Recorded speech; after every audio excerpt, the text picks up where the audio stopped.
واللہ کیا تباہی ہے. وہ فیض صاحب نے کہا تھا نا کہ خون کے دھبے دھلیں گے کتنی برساتوں کے بعد. جب یہاں پر قافلے گزرتے تھے اور یہ سلک روٹ کا بہت اہم شہر تھا تو لوگ کہتے تھے حلب نبض القلب. اب یہ واپس نبض القلب کب بنتا ہے واللہ عالم. کوئی اور نہیں بلکہ سیدنا ابراہیم علیہ السلام تھے جو اپنے عراق سے بیت المقدس کے سفر کے دوران اس ٹیلے پر کچھ سال مقیم رہے. تو آپ یہ کرتے تھے کہ جو آنے جانے والے قافلے ہوتے تھے ان کو اپنی بکری کا دودھ پلاتے تھے. تو لوگوں نے آہستہ آہستہ اس شہر کا نام حلب یعنی کہ دودھ رکھ دیا کہ وہاں سے دودھ ملتا ہے، اور یہی اس شہر کا اوریجن ہے نام کا. اس شہر کو آج تک سیدنا ابراہیم کی اس روایت، اس مہمان نوازی کی وجہ سے شہر حلب کہا جاتا ہے.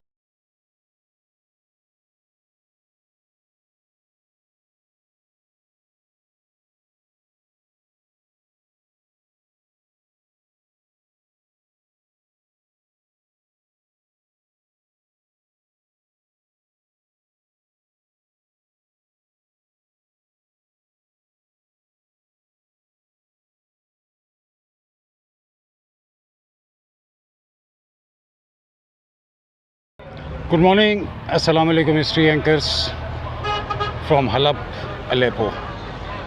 تاریخ کا ایک اور امپورٹنٹ کراس روڈ، وہ شہر جس نے تاریخ میں بہت اہم کردار ادا کی ہے. جتنی سلک روڈ جو گزرتی تھی اس کے اندر یہ بہت اہم شہر تھا.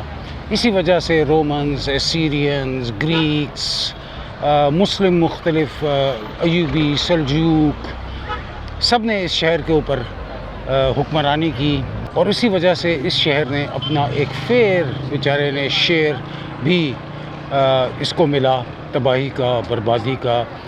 شام کی موجودہ خانہ جنگی ہوئی، یعنی کہ اسد رجیم اور جو موجودہ حکومت جو اس وقت اپوزیشن تھی ان کے درمیان.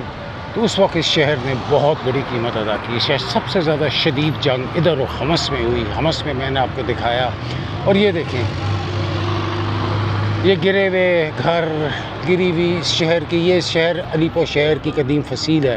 یہ گری ہوئی قدیم فصیل یہ وہی کہانی سنا رہی ہے جو اس شہر نے بہت بڑی قیمت ادا کی، اس آزادی کی جس کو میں صرف جو موجودہ شام کے لوگ ہیں وہ اسے اپنی آزادی کہہ رہے ہیں. تو میں انہی کے سینٹیمنٹس کو ایکو کر رہا ہوں.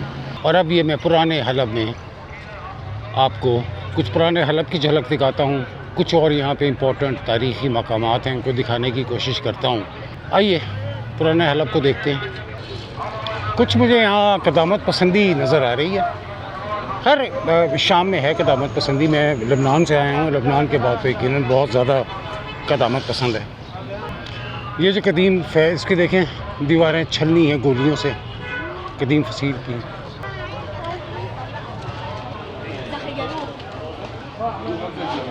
راز کی بات نہیں ہے کہ خدا تعالیٰ نے جب حسن بانٹا تو یہ لبنان، فلسطین اور شام کو اس کا ایک بہت بڑا حصہ عطا کیا. صرف ظاہری حسن کی بات نہیں کر رہا، یہاں کے لوگوں کا اخلاق، ان میں ایک سرٹن ڈیسنسی ہے، ایک ٹھہراؤ ہے ان کی طبیعت میں، اخلاق ہے. ہیلو. اور جیسے میں کئی دفعہ کہہ چکا ہوں کہ مجھے یہ پرانے سوق بہت پسند ہے. خریدتا میں کبھی کچھ نہیں ہوں کہ مجھے خدا تعالیٰ نے وہ صلاحیت نہیں دی خریداری کرنے کی، لیکن مجھے اس کی وائبس، اس کا ماحول بہت پسند ہے پرانے سوقس کا. یہاں کوئی ٹورسٹ نہیں ہے ویسے، اور آئے گا بھی کون کہ جناب حابیل کے جب ہم مزار سے نکلے، اور جیسے مزار سے نکلے اور میں نے کیمرہ آف کیا ایک زوردار دھماکے کی آواز سنائی دی. تو وہ جو کسٹوڈین تھا اور وہاں پہ ایک دو لوگ اور بیٹھے ہوئے تھے، اور یہ جو گائیڈ تھے حسین صاحب، ان کے چہرے پہ ایک فاتحانہ سی مسکراہٹ آئی. میں نے ان سے پوچھا وہ کیا ہوا؟ کہتے ہیں کہ نہیں یہ ایرانی میزائل جو ہے جا کے اسرائیل پہ گرا ہے. تو وہ ہم نے کچھ میزائلوں کی ایک انڈائریکٹ ایویڈنس کم از کم آواز سن لی.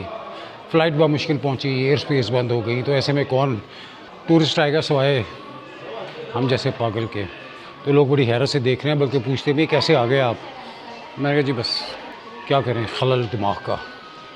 چلتے چلتے کاروان سرائے پرانے زمانے کی، جب یہ حلب سے قافلے گزرتے تھے، کچھ عربی یعنی کہ ایکسنٹس میں خان بھی کہا جاتا ہے، اور ویسے کاروان سرائے کہتے ہیں. تو یہ کاروان سرائی تھی جہاں پہ کاروان حلب سے جو سلک روٹ سے گزرتے تھے، اور یہ پھر اسی جنگ اور کی نظر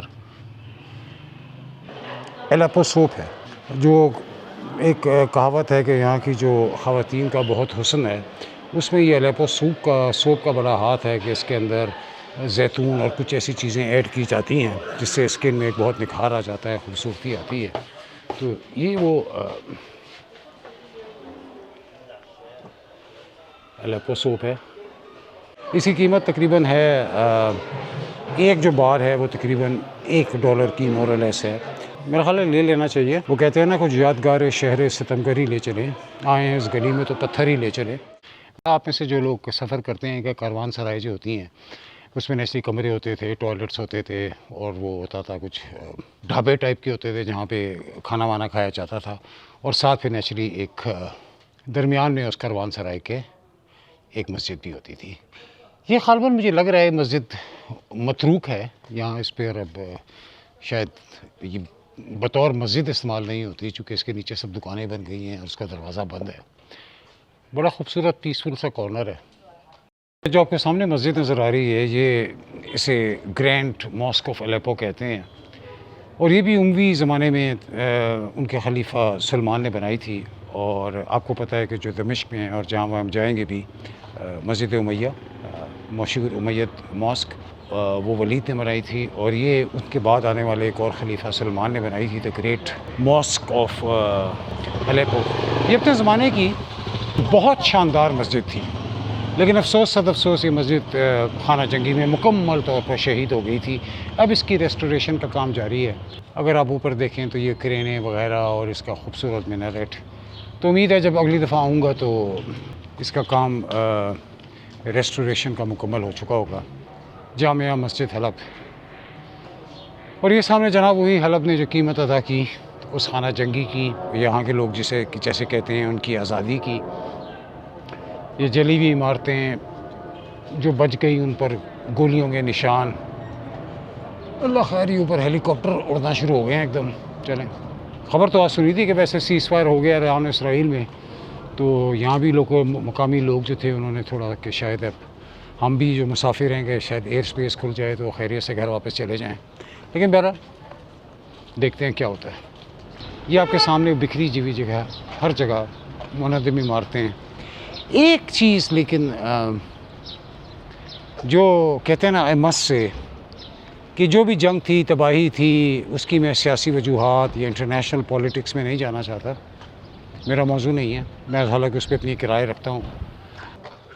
اس سول وار نے عمارتیں تباہ کر دی، انفراسٹرکچر تباہ کر دیا، روڈز تباہ کر دی، اکانومی تباہ کر دی، لیکن یہاں کی جو شامی لوگوں کی اسپرٹ ہے بالکل تباہ نہیں کر سکے.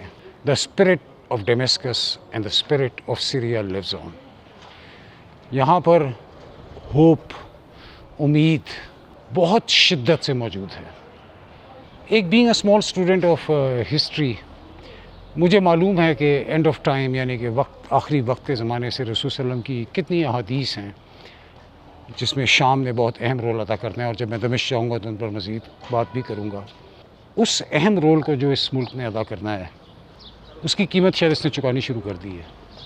جیسے میں نے کہا، بلڈنگیں، اکانومی سب کچھ ٹوٹ گیا سوائے ان کی اسپرٹ کے. ہوپ، امید، ایمان ابھی یہاں زندہ ہے اسی شد و مت سے جیسے جب یہاں اسلام آیا 636 میں، اس وقت سے قائم تھا.